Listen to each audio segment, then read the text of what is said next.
जिसने एक बार भागवत के कथामृत का पान कर लिया उसके तो आने जाने का चक्कर हमेशा ही कट जाता है।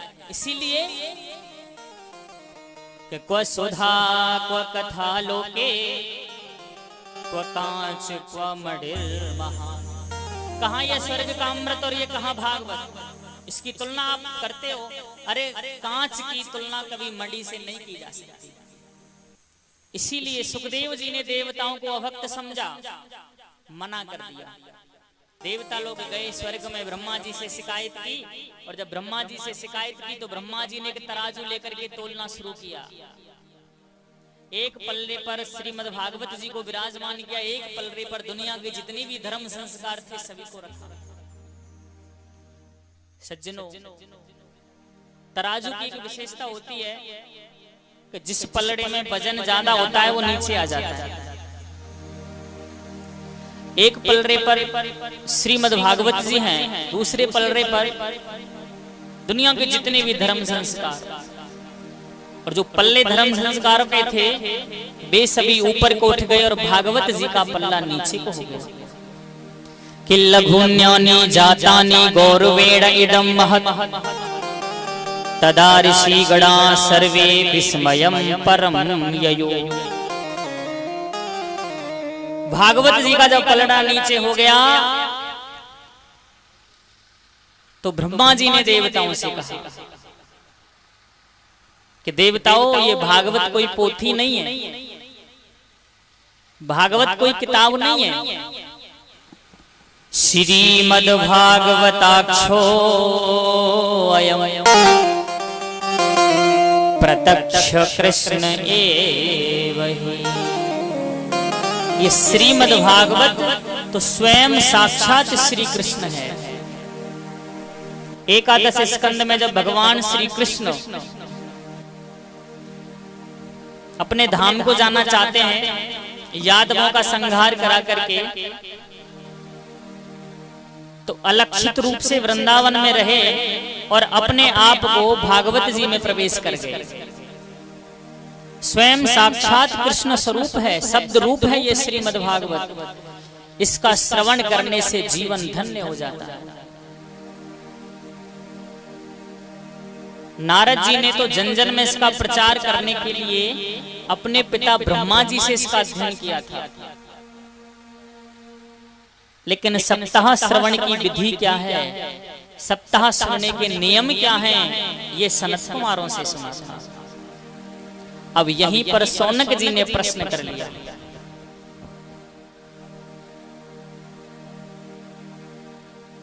कि एक बात बताओ सूत जी, हमने सुना है कि नारद जी हमेशा चलते ही रहते हैं, नारद जी हमेशा भ्रमण करते रहते हैं, और सूत जो सनत कुमार हैं वे एक जगह पर बैठ गए तो हजारों वर्ष उसी पर बिता देते हैं। तो 7 दिन तक नारद जी ने एक जगह बैठ करके सनत कुमारों से श्रीमद् भागवत की कथा कैसे सुन ली।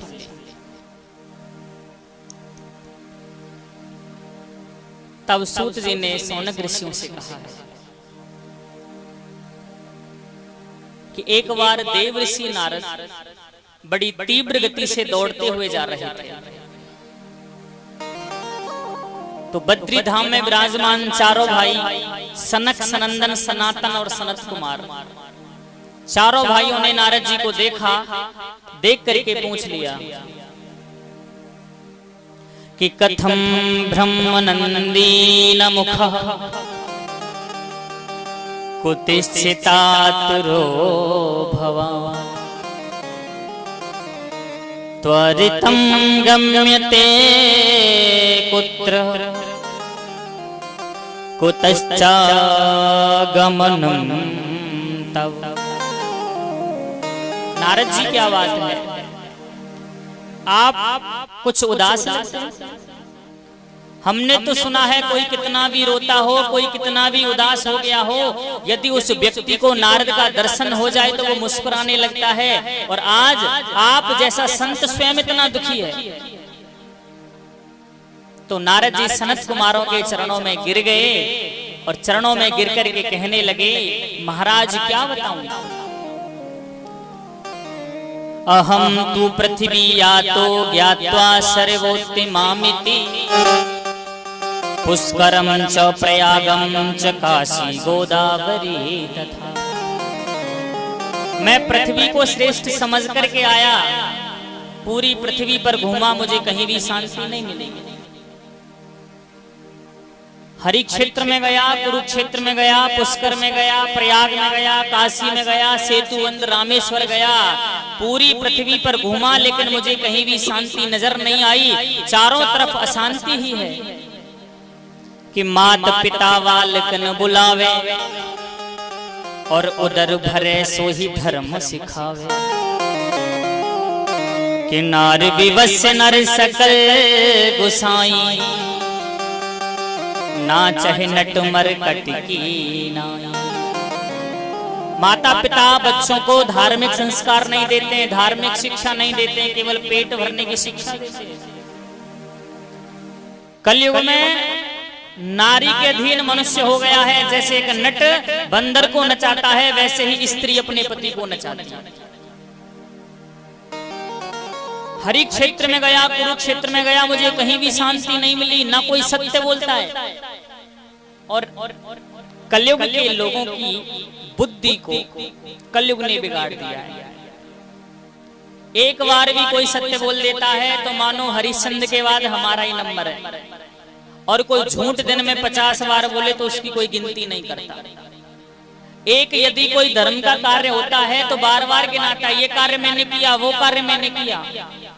लेकिन धर्म का कार्य यदि कोई होता है तो बार बार गिनाता, ये कार्य मैंने किया, वो कार्य मैंने किया। और अधर्म का कार्य यदि हो जाता है तो कहता है राम जी की इच्छा थी सो हो। कोई सत्य नहीं बोलता है। घर में नई बहू की चलती है, दादी बाबा को कोई पूछता नहीं है कि तरुणी प्रभुता गेहे श्याल को बुद्धिदायक, कन्या विक्रयणो लोभा दंपति ना चकल कनम।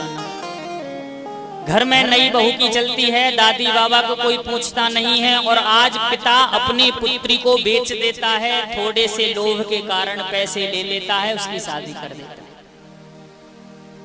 तो सूत जी महाराज सौनक ऋषियों से कहने लगे कि ऋषियों, यदि घर में नई बहू की चलती है तो कोई गलत बात नहीं, घर में नई बहू की चलनी ही चाहिए। तरुणी प्रभुता गेहे शाल को बुद्धिदायक, लेकिन आजकल घर में चलती है नई बहू की, लेकिन सलाह के लिए साले को ससुराल से बुलाते हैं। और हमारे व्रज में एक कहावत है, दीवार बिगाड़े आरो और घर बिगाड़े सारो। दीवार में अलमारियां ज्यादा निकालोगे तो कमजोर हो जाएगी, और घर में साले की सलाह लोगे तो बर्बाद हो जाओगे। आपने इतिहास पुराण तो पढ़े ही होंगे, प्रमाण भी है। महाभारत में देख लो कि मामा शकुनी की कृपा से क्या हुआ था। नारद जी कहते हैं, कलिना धर्म मित्रेण धरेयम बाधिता दुना। मैं पृथ्वी को श्रेष्ठ समझ करके आया, लेकिन यहाँ मुझे शांति नहीं मिली। लेकिन जब पृथ्वी पर घूमते घूमते हुए महाराज मैं श्रीधाम वृंदावन में गया तो वहां पर मैंने एक कौतुक देखा। एक जवान स्त्री यमुना के किनारे, जिसकी बगल में 2 वृद्ध पुरुष मूर्छा में पड़े हुए थे, और वो स्त्री चारों तरफ देख रही थी। उस स्त्री के पास में मैं गया, प्रणाम किया, पूछा, तो कहने लगे कि अहम भक्ति रीति ख्याता इमो में तनियो मतो। मेरा नाम भक्ति है, और ये दोनों जो वृद्ध पड़े हैं ये दोनों मेरे पुत्र हैं। कि ज्ञान वैराग्य ना मानो काल योगी नजर जरूर। एक का नाम ज्ञान है, दूसरे का नाम वैराग्य है। और महाराज ये कलयुग के प्रभाव से दोनों बूढ़े बन गए। आप मेरे कष्ट की निवृत्ति कीजिए, मेरे दुख को दूर कीजिए, और मेरे ज्ञान वैराग्य के बुढ़ापे को दूर कीजिए। नारद जी कहते हैं सनत कुमारों से कि हे मुनि, मैंने ज्ञान वैराग्य को, बुढ़ापे को दूर करने के लिए बड़े बड़े पाठ किए। वेद का पाठ किया, वेदांत का पाठ किया। जब तक मैं पाठ करता तब तक तो वो दोनों जवान हो जाते, और जैसे ही पाठ को बंद कर देता पुनः मूर्छित अवस्था में वृद्ध हो जाते। सज्जनों, आपने कभी ऐसा नहीं देखा होगा कि माता जवान हो और उसके पुत्र उसी की आंखों के सामने बूढ़े हो जाएं। भक्ति कहती है कि मेरा नाम भक्ति है, मेरा जन्म द्रविड़ देश में हुआ, कर्नाटक में मैं बड़ी हुई, कर्नाटक से चली तो महाराष्ट्र में मैं थोड़ी कहीं कहीं मेरी उन्नति हुई, और जब मैं गुजरात में आ गई तो मेरी इतनी अवनति हुई और बूढ़ी हो गई। जब मैं गुजरात से आगे श्री धाम वृंदावन में आई तो धीरे धीरे मैं जवान हो गई, और मेरे ये दोनों पुरुष जो पड़े हैं वृद्ध अवस्था में, ये मेरे पुत्र ज्ञान वैराग्य वृंदावन में आकर के एकदम वृद्ध हो गए। नारद जी ने कहा कि हे भक्ति माता, ये जो वृंदावन है ये साक्षात भगवान श्री कृष्ण का घर है, आश्रय है, यहीं पर रहते हैं। यहाँ पर ज्ञान वैराग्य को कोई नहीं जानता, यहाँ तो केवल भक्ति को ही मानते हैं। नारद जी ने भक्ति के पुत्रों के बुढ़ापे को दूर करने के लिए बड़े बड़े पाठ किए। तब सनत कुमार जी से कहते हैं नारद जी कि मैं पाठ करता था तभी एक आकाशवाणी हुई, और आकाशवाणी क्या हुई कि हे नारद, यदि तुम ज्ञान वैराग्य के बुढ़ापे को दूर करना चाहते हो और भक्ति देवी के मन के कष्ट की निवृत्ति करना चाहते हो, तो इसके लिए कोई सत्कर्म करो। सज्जनों, कर्म दो प्रकार के होते हैं, एक तो होता है कर्म, दूसरा होता है सत्कर्म। आकाशवाणी ने नारद जी से कर्म करने के लिए नहीं कहा, आकाशवाणी ने नारद जी से सत्कर्म करने के लिए कहा है। कर्म क्या होता है कि दान यज्ञ, दान हम करते हैं वो दान यज्ञ कहलाता है, वो कर्म में आता है। हम अध्ययन करते हैं वो भी कर्म में आता है, लेकिन जो कथा ज्ञान यज्ञ होता है वो हमारा सत्कर्म कहलाता है।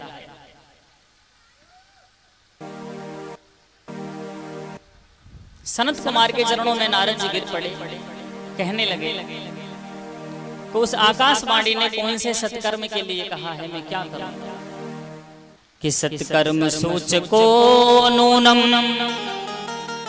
ज्ञान यज्ञ स्मृति बुधे श्रीमद् भागवताला सतुगीत सुकाधिवी। सनत कुमारों ने कहा, नारद, यदि तुम्हें ज्ञान वैराग्य के बुढ़ापे को दूर करना है तो इसके लिए यदि कोई सर्वोत्तम साधन है तो वह है श्रीमद् भागवत कथा ज्ञान यज्ञ। अब नारद जी विस्मय हुए। एक बात बताइए, मैंने वेद का पाठ किया, वेदांत का पाठ किया, वेद वेदांत के पाठ से जब कोई असर नहीं हुआ है तो केवल भागवत से क्या हो जाएगा। तब सनत कुमारों ने नारद जी को समझाया है कि हे नारद, वेद जो है वृक्ष है, भागवत जो है उसका फल है। वेद रूपी कल्प वृक्ष का अमृतमय फल ही श्रीमद् भागवत है, और बिना वृक्ष के फल कभी होता नहीं है, और जो स्वाद फल में होता है वो वृक्ष में कभी होता नहीं है। आप आम खा करके देखना, जो रस जो आनंद आम में आएगा वो आम की जड़ में नहीं आएगा। यद्यपि रस तो वृक्ष की जड़ से ही आया है, इसीलिए वेद और वेदांत का जो रसमय सार है, जो फल है, वही श्रीमद् भागवत है। नारद जी के मन में आ गया, पूछा कथा को कहाँ करें? बोले गंगा जी के तट पर करो। गंगा जी का एक सुंदर तट है जिसका नाम है आनंद, वहां पर श्रीमद् भागवत की तैयारियां होने लगी। बहुत सुंदर एक व्यास मंच बनाया है और उस व्यास मंच पर चारों भाई सनत कुमार जी आसीन हो गए। अब तो चारों तरफ खबर फैल गई कि सनत कुमार जी कथा कह रहे हैं, नारद जी कथा करा रहे हैं। हजारों संत लोग वहां पर आने लगे। कुंभ जैसा एकदम वातावरण बन गया। नारद जी ने कहा कि हे भक्ति माता, आप जहां कहीं भी हो, आप आए। आपके कष्ट की निवृत्ति के लिए, आपके पुत्रों के बुढ़ापे को दूर करने के लिए हम श्रीमद् भागवत की कथा करा रहे हैं। व्यास मंच के सामने सुंदर आसन बिछा दिए। श्रीमद् भागवत की कथा प्रारंभ होने लगी। भक्ति माता आकर के आसन पर विराजमान हो गई। बोलिए भक्ति मैया की जय हो।